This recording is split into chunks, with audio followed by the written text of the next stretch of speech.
नमस्कार। World kidney day के उपलक्ष्य में नागपुर से सुप्रसिद्ध nephrologist doctor Milind Dekate sir हमारे साथ हैं। आइए जानते हैं किडनी यानी गुर्दों से संबंधित बीमारियों के विषय में डॉक्टर साहब से। नमस्ते।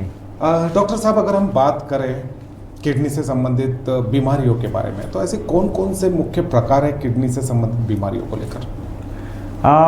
प्रकार अगर बोला जाए तो मेन किडनी के दो मोटे मोटे डिसीज़ है।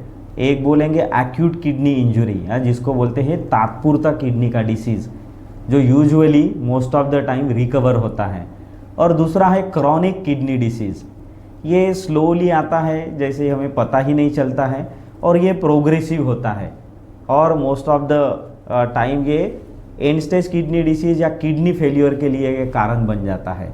तो acute kidney injury and chronic kidney disease, या यूँ समझिए एक तात्पुरता किडनी की बीमारी जो थोड़े समय के लिए होती है और जो मैक्सिमम टाइम रिकवर होती है, और दूसरा क्रोनिक किडनी डिसीज़ जो कि प्रोग्रेसिव होता है। जी, जैसे कि आपने बात की अभी क्रोनिक किडनी डिसीज़, तो अगर हम बात करते क्या ऐसे मुख्य कारण होते हैं क्रोनिक किडनी डिसीज़ के तरफ पेशेंट बढ़ता चला जाता है? ऑल ओवर द वर्ल्ड हम अगर देखेंगे तो क्रोनिक किडनी डिसीज़ का सबसे प्रमुख कारण है डायबिटीज़। डायबिटीज़ का ये जो एपिडेमिक है वो बढ़ते ही जा रहा है, और डायबिटीज़ पेशेंट का नंबर भी ऑल ओवर द वर्ल्ड बढ़ते जा रहा है। तो वैसे ही क्रोनिक किडनी डिसीज़ के लिए प्रमुख कारण है डायबिटीज़, जिसके कारण जितने भी क्रोनिक किडनी डिसीज़ के मरीज हैं उसमें 1/3 आर बिकॉज ऑफ डायबिटीज़। उसके अलावा है कि अनकंट्रोल्ड ब्लड प्रेशर या hypertension, then glomerular disease. Kidney में हमारे फिल्टर्स होते हैं जिसको नेफ्रॉन बोला जाता है, उसका एक पार्ट है, मेन पार्ट ग्लोमेरुलस, उसके रिलेटेड डिसीज़ है, ये तीसरा कारण है। चौथा है कि जो इनहेरिटेड डिसीज़ होते हैं, जेनेटिक डिसीज़, जैसे कि पॉलीसिस्टिक किडनी डिसीज़, वो डिसीज़ है। और उसके अलावा भी फिर बाकी के कारण हैं, जैसे कि NSAIDs बहुत लोग लेते हैं, या पेन किलर्स दवा का सेवन करते हैं, या किडनी में इन्फेक्शन होता है, कैंसर होता है, ऑब्स्ट्रक्टिव यूरोपैथी होती है। तो ये सब बाकी किडनी डिसीज़ के कारण हैं। सर, जैसे कि आपने अभी हमारे दर्शकों को बताया कि दवाइयों से भी किडनी डिसीज़ अक्सर होते हैं, तो हम क्या ऐसा सोचते हैं कि कौन कौन सी बीमारियों का इलाज करते हो, कौन कौन सी ऐसी दवाइयाँ हैं जिसको लेते समय हम देखते हैं कि उससे किडनी डिसीज़ का खतरा ज़्यादा बढ़ जाता है? अगर लंबे समय तक कोई पेन किलर्स मेडिसिन हम जाके ओवर द काउंटर या मेडिकल से ख़रीद लेते हैं, या बिना डॉक्टर के सलाह से अपने आप लेते रहते हैं लंबे समय तक, तो किडनी डिसीज़ आने के चांसेस या संभावना बढ़ जाती है। किडनी डिसीज़ में लोगों में अवेयरनेस नहीं है, बहुत दिनों तक पता ही नहीं चलता हमारी किडनी खराब हो रही है। तो ऐसे क्या मुख्य लक्षण पेशेंट में दिखाई देते हैं किडनी डिसीज़ को लेकर? बहुत अच्छा सवाल है, और बहुतांश लोगों को पता ही नहीं या पता ही नहीं चलता है। जैसे हमें डायबिटीज़ आता है या ब्लड प्रेशर आता है तो पता ही नहीं चलता है, लक्षण नहीं होते हैं। वैसे ही क्रोनिक किडनी डिसीज़ कब चालू हुआ ये पता ही नहीं चलता है। यानी ज़्यादातर लोगों में शुरुआती स्टेज में तो भी एटलीस्ट उसके कोई लक्षण ही नहीं होते हैं। वो सिर्फ बहुतांश यानी रिपोर्ट में ही पाया जाता है। अगर आप कोई दूसरे रीज़न के लिए या दूसरे कारण के लिए या हेल्थ चेकअप के लिए कभी ब्लड टेस्ट करते हैं, यूरिन टेस्ट करते हैं, तो उसमें पता चलता है कि आपके किडनी की तकलीफ़ है या आपकी किडनी सही ढंग से काम नहीं कर रही है। इसके बाद जैसे ही डिसीज़ आगे आगे बढ़ता है उसके लक्षण आना चालू हो जाता है। तो उसका प्रमुख लक्षण है पैरों पे सूजन या शरीर में सूजन आना। यूजुअली पहले पैरों पे आती है, बाद में चेहरे पे या पूरे शरीर में आ सकती है। उसके बाद जैसे डिसीज़ आगे बढ़ता है, थकान महसूस होना, खून की कमी होना, भूख कम लगना, सुबह सुबह उल्टी आना, जी मचलना, सांस लेने में कठिनाई होना, या बहुत आगे डिसीज़ बढ़ जाता है तो बेहोशी भी आ सकती है, और सीजर या जिसको हम फिट बोलते हैं या दौरा बोलते हैं ऐसे भी आ सकता है। तो ये है कि क्रोनिक किडनी डिसीज़ के लक्षण।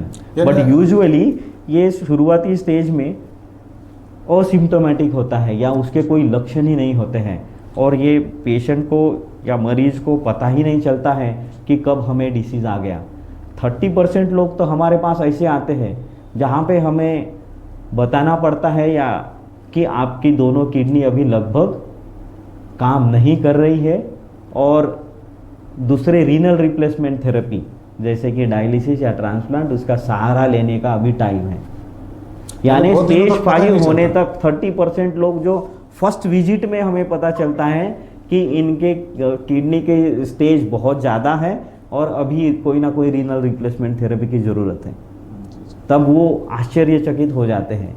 अभी तक तो हमें कुछ पता ही नहीं चला। सर अगर हम बात करें डायग्नोस की, तो किस प्रकार से ये निदान हो पाता है कि ये पर्टिकुलर पेशेंट, ये व्यक्ति किडनी से संबंधित बीमारियों से ग्रसित है? तो बहुत ही सिंपल टेस्ट है, बट बहुत बार हमारे अज्ञान के वजह से समझो या उसको उतना इम्पोर्टेंस ना देने के वजह से ये पता नहीं चल पाता है। बट बहुत सिंपल टेस्ट है, जैसे कि एक ब्लड टेस्ट है सीरम क्रिएटिनिन। जब भी हमारे ब्लड में सीरम क्रिएटिनिन का लेवल बढ़ जाता है, वहाँ पे हमें पता चल सकता है कि हमारी किडनी स्वस्थ नहीं है और उसमें कोई बीमारी आ रही है। दूसरा टेस्ट है कि यूरिन रूटीन माइक्रोस्कोपी या यूरिन की जांच, जिसमें बहुतांश किडनी डिसीज़ में यूरिन में प्रोटीन लीक होता है जो नॉर्मल पर्सन में नहीं होता है। अगर वो उसमें आपके यूरिन जांच में पता चल रहा है कि प्रोटीन लीक हो रहा है, या उसमें रक्तकण या आरबीसी जा रहे हैं, या अपना सीरम क्रिएटिनिन बढ़ा हुआ है, तो ये संकेत देता है कि आपको कोई ना कोई किडनी डिसीज़ की लागन हुई है। सर अगर हम बात करते हैं उपचार संबंध में, तो जैसे अभी आपने क्रोनिक डिसीज़ के बारे में बताया, क्रोनिक किडनी डिसीज़ के बारे में, तो अगर हम उपचार संबंध में बात करते हैं तो कौन कौन सी उपचार पद्धति इस पर अभी उपलब्ध है? अभी जो अगर क्रोनिक किडनी डिसीज़ बोला जाए तो शुरुआती चरण में ये हो सकता है कि वो रिवर्ट हो जाए कुछ मेजर से। जैसे बहुत बार यूँ समझो कि डायबिटिक किडनी डिसीज़ है, तो वो अगर हम अर्ली पकड़ लेते हैं और सही मेजर्स लेते हैं तो कुछ हद तक वो रिवर्ट हो जाता है। बट वो अगर आगे बढ़ जाता है तो उसका सिर्फ प्रोग्रेशन स्लो डाउन करने के लिए मेजर्स या मेडिसिन्स उपलब्ध है, जैसे कि एसी इनहिबिटर्स एंड एआरबीज हमारे भाषा में कहते हैं। जैसे डाइट मॉडिफिकेशन आता है, उसमें एक्सरसाइज आता है और कुछ मेडिसिन्स आती है। ये मेडिसिन से, और हम अगर पेन किलर मेडिसिन का सेवन ना लें, ये मेजर से हमारा किडनी डिसीज़ का प्रोग्रेशन स्लो डाउन किया जा सकता है, बट वो कम्प्लीटली हाल्ट या रोका नहीं जा सकता। तो इसीलिए उसमें प्रिवेंशन बहुत ज़्यादा ज़रूरी या इम्पोर्टेंट है। अभी आपने प्रिवेंशन की बात की, तो अक्सर बिना अवेयरनेस के हमें पता नहीं चलता और फिर किडनी डिसीज़ की तरफ हम बढ़ते चले जाते हैं। अगर हम बचाव की बात करते हैं, प्रिवेंशन की बात करते हैं, तो किस प्रकार से इन सब किडनी के बीमारियों से बचा जा सकता है? कैसी हमारी लाइफस्टाइल होनी चाहिए? तो बहुत अच्छा सवाल है। तो जैसे हमने देखा कि ये क्रोनिक किडनी डिसीज़ के लिए कारण क्या क्या है, तो सबसे पहले आया कि डायबिटीज़, देन हाइपरटेंशन। तो जैसे भी हमें पता चलता है कि जिस किसी को डायबिटीज़ है, उन्होंने अपने डायबिटीज़ का ध्यान रखना बहुत ज़रूरी है।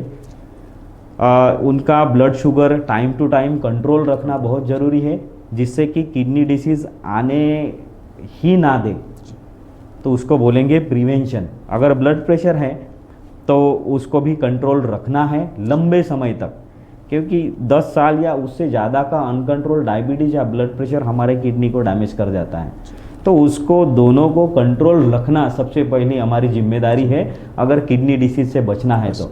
उसके अलावा हमने बैलेंस डाइट लेना चाहिए, जिसमें फ्रूट्स की मात्रा ज़्यादा हो। ओबेसिटी से बचना चाहिए। जो लोग ओबेज है उन्होंने अपने वेट रिडक्शन पे ध्यान देना चाहिए।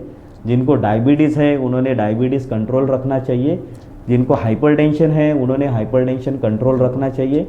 जो लोग स्मोकिंग करते हैं या कोई भी प्रकार से टोबैको सेवन करते हैं, उन्होंने उससे वंचित रहना चाहिए।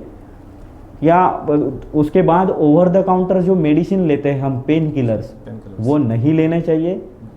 सॉल्ट कम लेना चाहिए, पानी की मात्रा ज़्यादा लेनी चाहिए। और जो कोई पर्सन्स जो who are at increase risk of chronic kidney disease, जिसमें किडनी डिसीज़ आने की संभावना ज़्यादा है, जैसे कि जिनको डायबिटीज़ है, ब्लड प्रेशर है, फैमिली में किसी को किडनी डिसीज़ हुआ है, और रीनल स्टोन या किडनी के पथरी की बीमारी है, ऐसे लोगों ने साल में कम से कम एक बार तो भी किडनी डिसीज़ के बारे में, जैसे हमने बताया कि यूरिन रूटीन माइक्रोस्कोपी क्रिएटिनिन और सोनोग्राफी यानी हेल्थ चेकअप या किडनी हेल्थ चेकअप करना चाहिए। ये सब के करते हुए हम बहुत सारे किडनी डिसीज से वंचित या प्रिवेंट कर सकते हैं। जैसे कि डॉक्टर साहब ने हमारे दर्शकों को बताया कि स्मोकिंग भी एक कारण हो सकता है किडनी खराब होने का। अक्सर लोगों का ये मानना है, सोचना है कि स्मोकिंग कैसे किडनी से संबंधित हो सकता है ना। लोग सोचते हैं कि लंग्स खराब हो सकते हैं, लेकिन किडनी हमारे स्मोकिंग से खराब हो सकती है।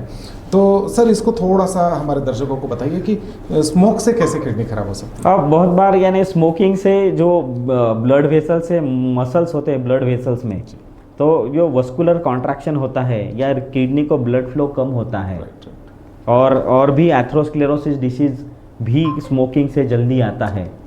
हार्ट डिसीज भी हो सकता है, पल्मनरी डिसीज भी हो सकता है जिसमें सेकेंडरीली किडनी इन्वॉल्व होती है। तो ये सब रीज़न है जिसके वजह से स्मोकिंग के वजह से किडनी में डैमेज होता है। वेसो कॉन्स्ट्रिक्शन एंड एक्सेलरेटेड एथेरोस्क्लेरोसिस। ये तो थी किडनी से संबंधित बीमारियों के विषय में चर्चा। एक क्या संदेश आप देना चाहेंगे वर्ल्ड किडनी डे के उपलक्ष्य में हमारे दर्शकों को। मैं सब दर्शकों को यही कहूँगा कि जो लोग जिनको क्रोनिक किडनी डिसीज होने की संभावनाएं ज़्यादा है, उन्होंने कम से कम साल में एक बार अपने किडनी के सेहत के बारे में जांचें करनी चाहिए और उसके बारे में जानना चाहिए। अगर उसमें पता चलता है कि कोई प्रॉब्लम है तो अपने डॉक्टर से या कंसल्ट ज़रूर कर सकते हैं। तो और बोलना चाहेंगे तो बैलेंस डाइट लेना है, सॉल्ट कम लेना है, पानी ज़्यादा पीना है। लगभग 2.5 से 3 लीटर पानी एक नॉर्मल इंसान को इन 24 आवर्स लगता है, वो लेना चाहिए। ब्लड प्रेशर और डायबिटीज़ को कंट्रोल में रखना चाहिए। ओवर द काउंटर्स या पेन किलर मेडिसिन नहीं लेनी चाहिए। स्मोकिंग को क्विट करना चाहिए और साल में एक बार हेल्थ चेकअप करना चाहिए। ये सभी करेंगे तो हम क्रोनिक किडनी डिसीज से वंचित रह सकते हैं। सर अगर हम बात करते हैं स्वास्थ्यम सुपर स्पेशलिटी हॉस्पिटल की, तो किस तरह की सुविधाओं से लेस है किडनी से संबंधित बीमारियों को लेकर Swasthyam hospital. Swasthyam super speciality hospital में हमारे पास एक किडनी डिसीज़ के लिए जो कुछ लगता है सभी अवेलेबल है। जैसे कि डायलिसिस यूनिट अवेलेबल है हमारे पास, किडनी बायोप्सी होती है, हमारे पास एक्सपर्ट वस्कुलर सर्जन हैं जहाँ बहुत सारे लोगों को डिफ़िकल्टी आती है फिस्टुला बनाने में या कोई परमानेंट कैथेटर डालने में, वो सब अवेलेबल है। हमारे पास अच्छा आईसीयू सेटअप है, कार्डियोलॉजी यूनिट है, कैथ लैब है और मल्टी स्पेशलिटी हॉस्पिटल है जहाँ की एक किडनी के मरीज को जो कुछ मिलना चाहिए और जो फैसिलिटी होनी चाहिए वो सब अपने हॉस्पिटल में अवेलेबल है। सर इस वक्त जो दर्शक आपको देख रहे हैं, आपसे किडनी से संबंधित किसी भी बीमारी से रिलेटेड आपसे संपर्क करना चाहते हैं, किस प्रकार वो आपसे संपर्क कर सकते हैं? तो एक तो मैं स्वास्थ्यम सुपर स्पेशलिटी हॉस्पिटल में अवेलेबल होता हूँ, तो वो नीचे दिए गए एड्रेस में संपर्क कर सकते हैं, या तो वो स्क्रीन पे जो कुछ नंबर ब्लिंक हो रहा है वो मेरा पर्सनल नंबर है, या तो मुझे रिंग कर सकते हैं या हमारी सेवाओं का लाभ ले सकते हैं।